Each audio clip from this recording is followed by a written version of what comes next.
श्री हरिवंश मित्रों, जब सर्वत्र प्रभु का ही सच्चिदानंदमय विलास निरंतर चल रहा है, उनकी सच्चिमयी लीला को अतिरिक्त यहाँ कुछ भी नहीं है।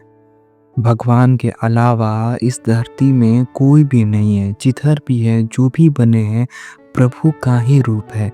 चेतन अचेतन हम जो भी देख रहे हैं, वो सब कुछ प्रभु ही बने हुए हैं। तब हमें प्रतिकूलता की अनुभूति क्यों होनी चाहिए?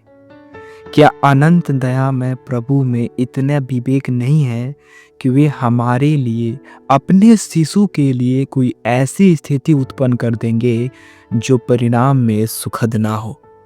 क्या भगवान ऐसा कर सकते हैं कि आपके लिए कोई चीज़ सुख नहीं है? आपको मतलब भगवान क्यों दुख देंगे? भगवान क्यों किसी को दुख देंगे कि जो आपके लिए सुखद नहीं है? भगवान उसको क्यों ही देंगे? माँ के द्वारा अपने बच्चों के लिए कोई ऐसी चेष्टा होती है क्या जो उन्हें दुख में डालने वाली हो? माँ तो भूल कर भी सकती है क्योंकि वह सर्वत्र अवस्थित नहीं है। ये माँ से गलती हो सकता है कि वो अपने बेटे को सही से हर जगह देखभाल तो नहीं कर सकती, क्योंकि वो सभी जगह तो नहीं है, वो हर रूपों में तो नहीं है। माँ एक सीमित है, उसमें संपूर्ण विकास नहीं हुआ है और अहेतुकी सौहार्द में संपूर्ण विश्व को लिए निरंतर लहराने वाला सागर भी वह नहीं बन सकी है। किंतु प्रभु में तो ये चारों बातें निरंतर वर्तमान हैं। वे हमारे लिए प्रतिकूल परिस्थिति में क्यों उत्पन्न करेंगे? मतलब हमारे लिए ऐसी परिस्थिति क्यों उत्पन्न करेंगे जो हमारे अनुकूल ना हो, जो हमें गिरा सकता है? प्रतिकूल परिस्थिति उत्पन्न करके हमें दुख क्यों करेंगे? सचमुच यह हमारा भ्रम ही है।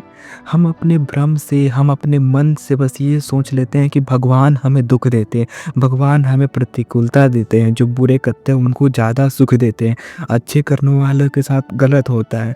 ये हमारा सिर्फ एक भ्रम है।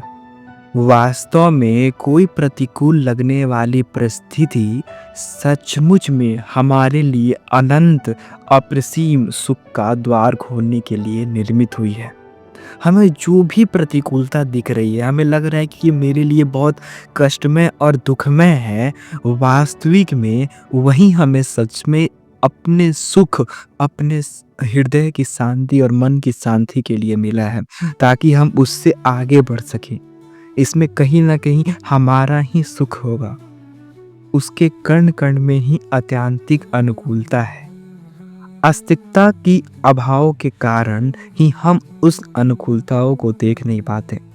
अगर भगवान में आस्था नहीं है, भगवान में विश्वास नहीं है, तो हमें लगता है कि भगवान हमारे साथ गलत कर रहे हैं, हमारे साथ बुरा कर रहे हैं, मुझे दुख मिल रहा है, मुझे कष्ट मिल रहा है, मेरे साथ ये हुआ वो हुआ।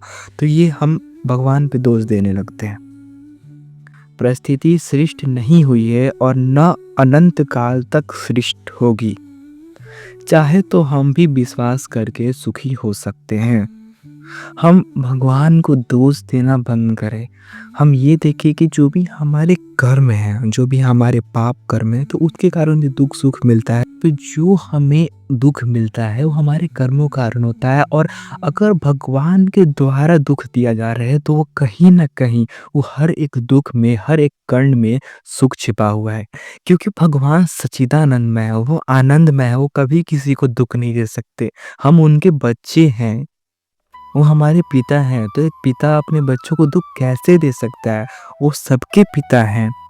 तो इसलिए हमें भगवान पर भरोसा करना चाहिए, उन पर विश्वास करना चाहिए। भगवान का हर एक कार्य हमारे सुख के लिए होता है। जय श्री राधे। अगर आप जानना चाहते हैं कि भजन से क्या रोगों से मुक्ति हो सकती है, आखिर भजन और रोग में क्या संबंध है, तो आप इस वीडियो को जरूर देखें। चलिए मिलते हैं आपको इस वीडियो में। जय श्री राधे।